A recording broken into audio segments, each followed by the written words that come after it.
Hello. Magandang araw. Welcome to my channel. Ako nga pala si Mystico Moreno, or in short, Mismo. At dito sa aking channel, we will manifest love and light sa inyong Tagalog love reading ngayon na mismo. Okay, so ang gagawin natin ngayon ay ang inyong love reading para ito sa lahat ng Sagittarius.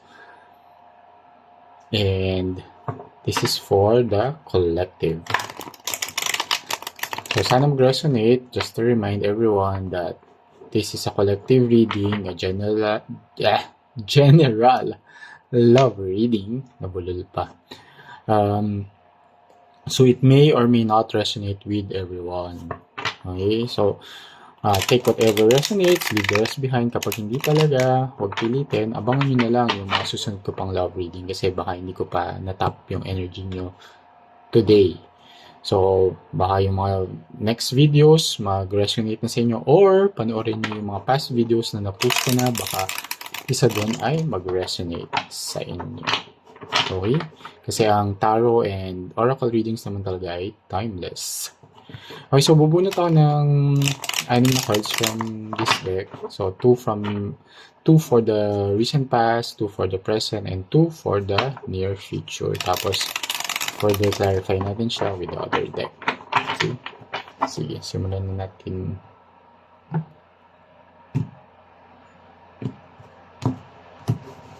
So, I'll get the 4th card. April, ngayon. So, 9 of Cups.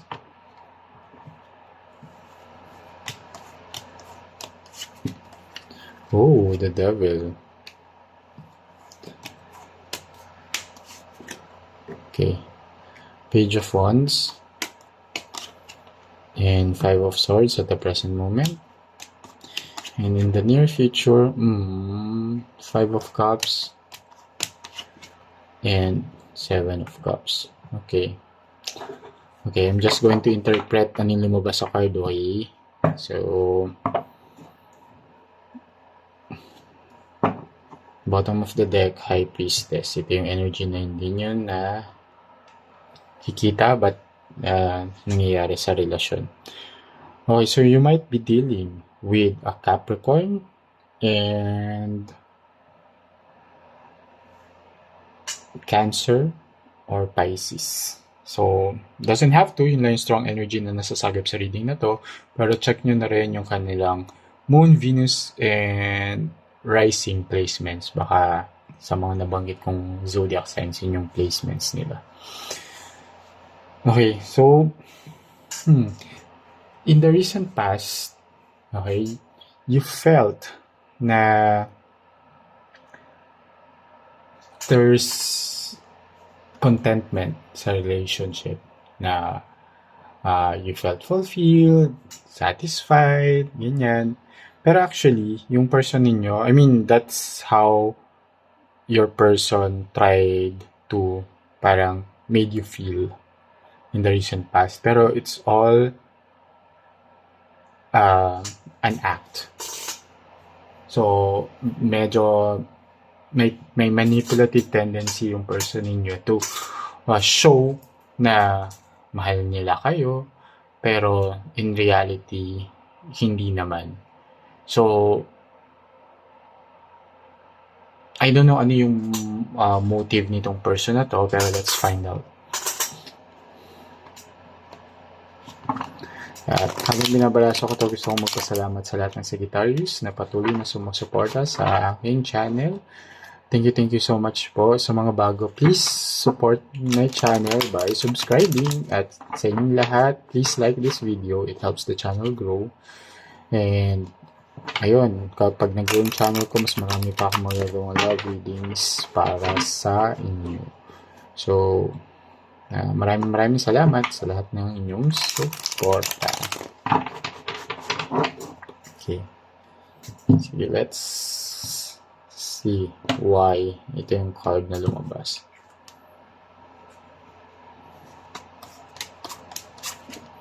Okay, King of Pentacles.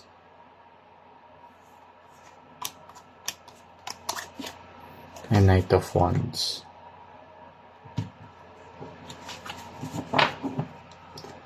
Okay, so with the King of Pentacles, nakikita ko dito na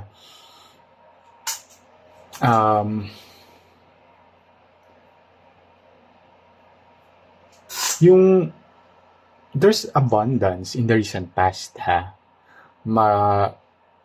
Punong-puno naman ng emosyon, ng affection. Pero when it comes to love itself, medyo here with the Knight of Wands is yung person mo is after the thrill lang of the relationship, not really after the real meaning of a relationship, or hindi siya talaga totally in love, pero nag-enjoy siya dun sa thrill na meron kayo, yung mga ginagawa nyo together, maybe physically, or yung mga dates ninyo, yung mga ganap ninyo together, parang hanggang surface level lang siya. Medyo ganun kababaw yung reason niya bakit kanya pinursue in the recent past. But with the Devil card here, it's all like manipulation. Kasi, syempre, gusto ka niya, and I think this person is physically attracted sa'yo. So, ginawa niyang lahat din to get you.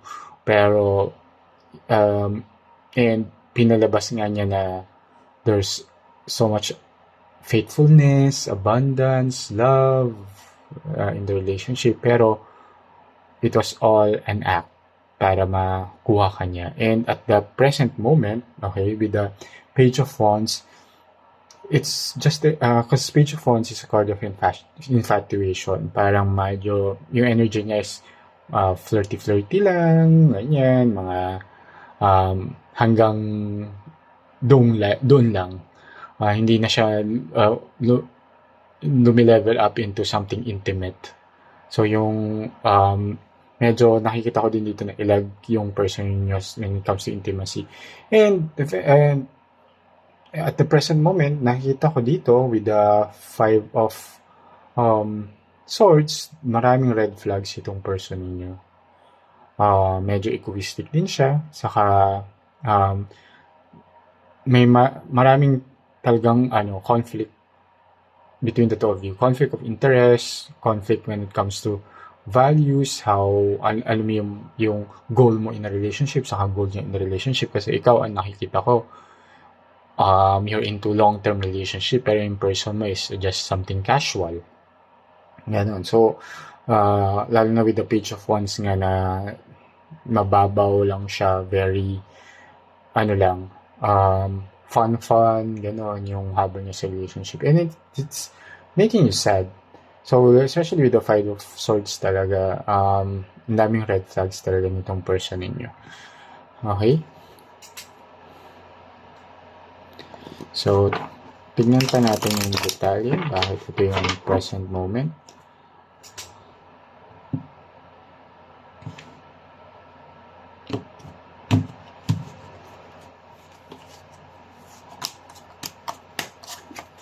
See, may Tower pa. Then, Eight of Swords. Yeah. Magkakaroon ng sudden change. May abrupt change na mangyayari. There will be chaos and even an ending. I'm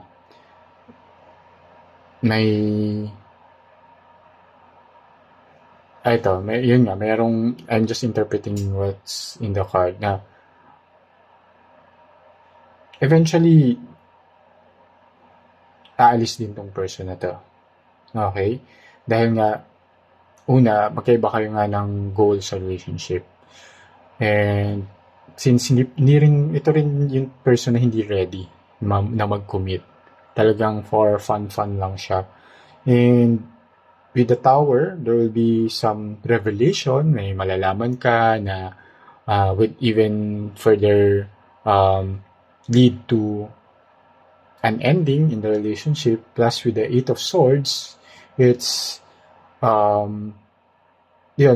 feeling mo talaga natatrap ka sa relasyon kasi nga and you felt stuck and helpless in the relationship kasi nga mahal mo siya, ito yung gusto mong mangyari pero siya ayaw niya, so parang alam mo yun, may sobrang daming struggles talaga sa relationship na to. And as shown here in the near future, there's a Five of Cups, and Five of Cups is a card of loss and sadness, and even a breakup in the relationship. So, again, it pwedeng, well, of course, hindi siya the ideal ending na or na gusto mong mangyari sa relationship. You want it a long-term one. Pero with this kind of person, with this kind of trait na may manipulative energy siya, mababaw yung pananaw niya sa relationship, fun-fun lang, ayaw niya mag-commit, di ba? Would you rather stay with that person or let it go, di ba? Kasi here, the Seven of Cups, meron ka pang parang fantasy na magbago yung person, maging okay kayo in the long run, magbabago siya para sa'yo. May mga ganong fantasies ka pa. Pero I don't see it here. Parang energy talaga niya is emotionally immature, emotionally detached, emotionally unstable din. So, tingnan pa natin yung detail.